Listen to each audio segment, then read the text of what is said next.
What's up guys, Luis here and welcome back to my channel. So if you notice, the audio quality and the video quality is not as good as I am shooting from my iPhone right now, so I hope it's all right. So I had to come to El Paso, Texas to check on a couple of my properties.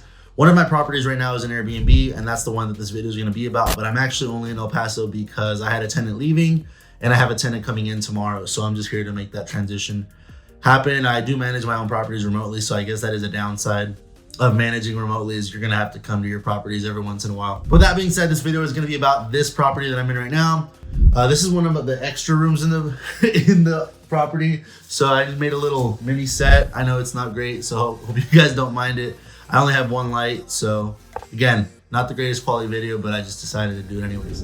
So with this property, we're gonna be going over just the Airbnb numbers and why I chose to Airbnb it instead of a long-term rental, and how I'm actually considering making my other property here in El Paso an Airbnb as well. So first of all, why is El Paso even like a good Airbnb market? I definitely didn't expect this when I moved here. I didn't really think of it as an Airbnb market. Whenever I think of Airbnb, I think of it as vacation towns and somewhere that people are gonna go vacation in.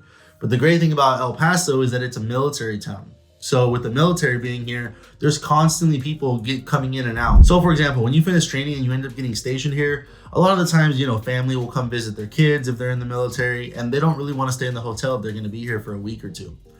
For example, me, when I moved here, I ended up living in a hotel for a month with my wife at the time. She was pregnant about 7 or 8 months, and it just wasn't ideal. And I didn't even think about going on Airbnb and booking an Airbnb instead of a hotel. It just didn't come to mind. Because again, when I think of Airbnb, I think about a vacation spot, like somewhere that I'm gonna go vacation, kind of like my Airbnb in Big Bear. That made sense in my head at the time because it's a vacation town. It's somewhere that I'm gonna go have fun.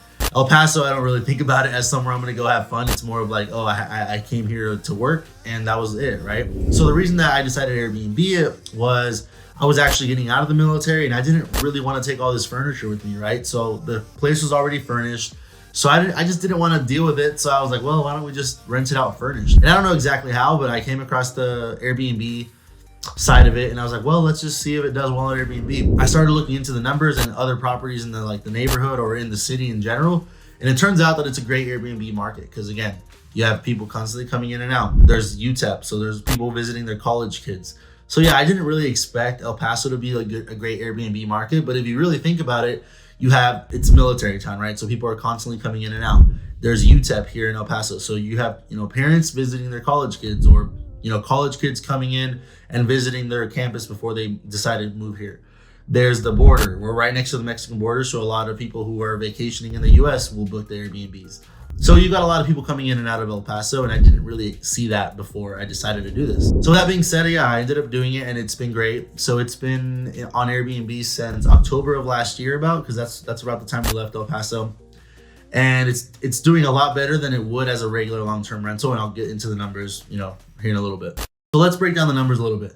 So I was actually able to get this house for 0% down because I used a VA loan when I moved here to El Paso because I was here for the military. So all I ended up paying was my closing costs, which were about $4,800. So I got this house for $4,800, and that's it. So my mortgage on this property, principal, interest, taxes, insurance, is $1,119.21. So that's obviously not including utilities, which I'm paying since it is an Airbnb, and just other running costs as far as cleaners. So as far as utilities, I'm paying on average about $150 to $200 a month, and that's just your basic electric, gas, internet, and anything it needs to be an Airbnb.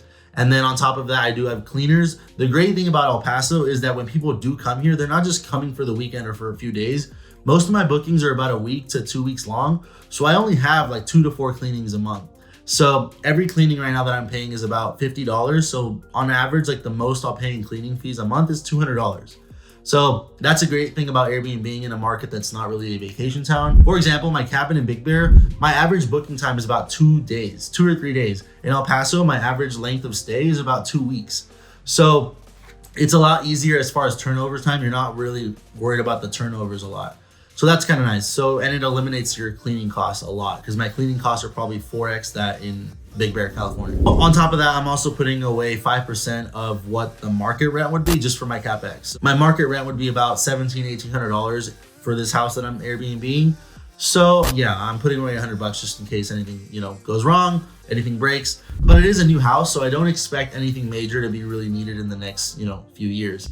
So that's pretty much what I have it at. So my revenue for this house so far in Airbnb on my slowest month has been $2,600, and on my highest month has been about $4,100, right?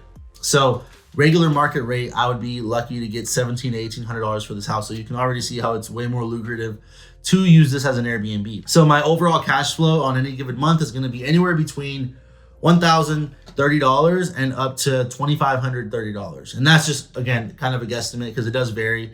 But from what I've seen is El Paso is kind of a year-long, there's people constantly coming in year-round. So I'm not worried about seasonal things. Like my cabin in Big Bear gets really busy during the winters, not as busy during the summer or the spring months. So with El Paso, I've seen that it's just kind of I don't have to worry about the seasonality. It's just like, but on average, what I just went over is kind of what I'm getting. But something I didn't mention as far as having an Airbnb in El Paso is the cost of furnishing it. I wasn't really able to calculate it because, again, this was a lot of my old furniture because I wasn't originally planning to make this an Airbnb. It was kind of an afterthought after I didn't really want to take everything with me moving to Las Vegas. So yeah, so on average, from what I've seen, an Airbnb of this size, this is a 4-bed, 2-bath, it's going to run you about, $4,000 to $6,000 to furnish. So you can add that to your, your acquisition cost or whatever. I didn't really add it to there because this was all kind of stuff I already had, and I didn't really do the math because when I was buying stuff for the house, I wasn't planning on Airbnb. So yeah, that's pretty much it on the numbers. If you guys have any questions on that, make sure you guys drop that down in the comments. If you guys wanted to, analyze your own properties for El Paso, I do use AirDNA. It's not the most accurate, but it's a little bit better than just kind of trying to guesstimate through the Airbnb app itself. It kind of tells you, occupancy rates and everything. Everything I've kind of gone over, it'll kind of just reiterate it in like nice graphs. So if you guys want that, the link will be down in the description. And it's not even going to be a referral link. I'm just going to put the link down there. So advice for any of my military people who are watching this video right now, if you are stationed in El Paso, Texas, I would really consider buying a property out here, moving into it as your primary residence, and then just start furnishing it while you're living there as if you're going to Airbnb it, right? Because I know with the military, moving is a pain in the ass, excuse my language.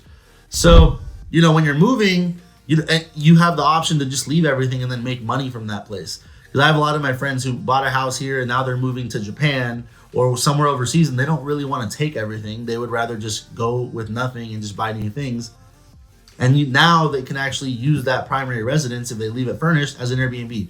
I think it's like a great strategy to use out here. I know a lot of my friends who use the VA loan, but they just kind of, they end up emptying it and they just rent it out long term. I know that with Airbnb, you're able to get a higher return and, you're actually helping people out because people who come into El Paso a lot of times have to stay in hotels because there's not housing available right away. Even on base, there's I think the wait list is like 3 to 6 months right now. It's pretty ridiculous. So advice for my military folks who are actually watching this video is if you do move to El Paso for the military, just use your VA loan, get a house for pretty much zero down, furnish it while you're living in it as if you're going to be Airbnb-ing it. Because when you leave, you have the option to either take the furniture with you if you really love that furniture or just leave it all behind, turn that house into an Airbnb, and then you can just move fresh wherever you're moving with no furniture. So I did that. So we left all of our furniture here in El Paso. We pretty much just took our clothes and that was it.